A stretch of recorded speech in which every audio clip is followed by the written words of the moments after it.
नमस्कार प्रिय बंधुओं, आज के प्रवचन में हम आपको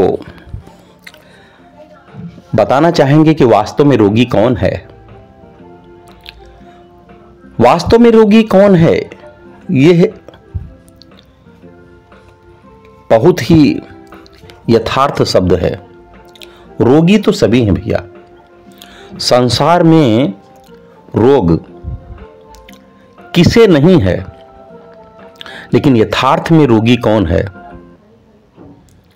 यह समझने की बात है। संसार के सुख दुख जन्म मरण उसी के होते हैं जो प्रकृति पर निर्भर हो, जिसका प्रकृति के परिणाम के साथ सदा संबंध हो। देखो, संसार में दुनिया रोग दुखादि यदि भगवान का मंगल विधान मान लिया जाए और इनमें उनकी कृपा के मंगल दर्शन किए जाएं, तो हमें सहज ही भगवत प्राप्ति के साथ साथ रोग से छुटकारा मिल जाता है भैया। क्योंकि रोग के तीन कारण होते हैं, परम तीन कारण बताए गए हैं, दैहिक दैविक और भौतिक। और ये तीनों कारण जो है परमात्मा से संबंध रखते हैं। इसमें हमारे प्रारब्ध का लेन देन कुछ ही प्रतिशत होता है। कहते नहीं, अगर सुबह का भूला शाम को घर आ जाए तो उसे भूला नहीं कहते। ठीक उसी प्रकार जब से चेतो तब से सही वाली विधान भी हम पर लागू होता है।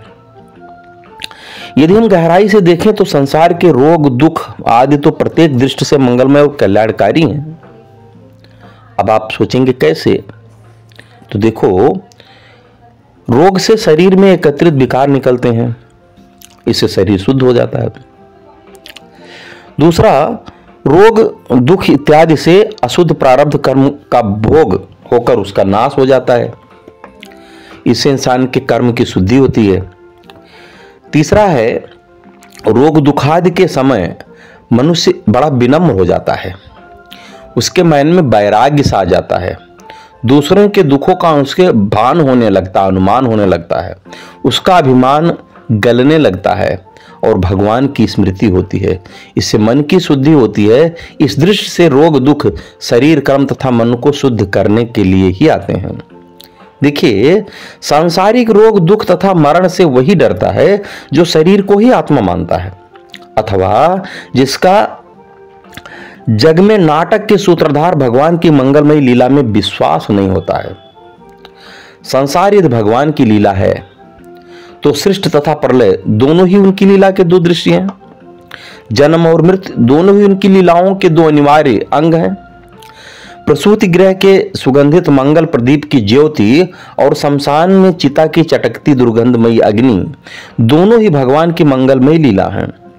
हृष्ट पुष्ट कलेवर शक्ति ओज संपन्न रूप गुणयुक्त सबल शरीर और अस्थि पंजर सार कंकाल मात्र छीणकाय सर्वथा अशक्त निर्बल रुग्ण देह दोनों ही उस जगन्नाथ की लीला के दो पात्र हैं, दोनों ही मंगलमय हैं। ऐसा मनुष्य को मानना चाहिए भैया। रोग दुख में ऐसी अनुभूति हो कि इससे हमारे प्रियतम प्रभु प्रसन्न हैं और उनकी प्रसन्नता ही हमारी परम प्रसन्नता है, तो रोग दुख प्रियतम प्रभु के सुख के हेतु होने के कारण उसी क्षण परम सुखदायक बन जाते हैं तथा प्रभु प्रेम की प्राप्ति हो जाती है। हमें स्मरण रखना चाहिए कि रोग दुख आदि के निवारण के लिए औषध आदि उपचार आश्रम तथा परिस्थिति के अनुसार कराने कर्तव्य हों तो उन्हें निष्काम भाव पूर्वक केवल कर्तव्य बुद्धि से या भगवत प्रीतार्थ ही करना चाहिए।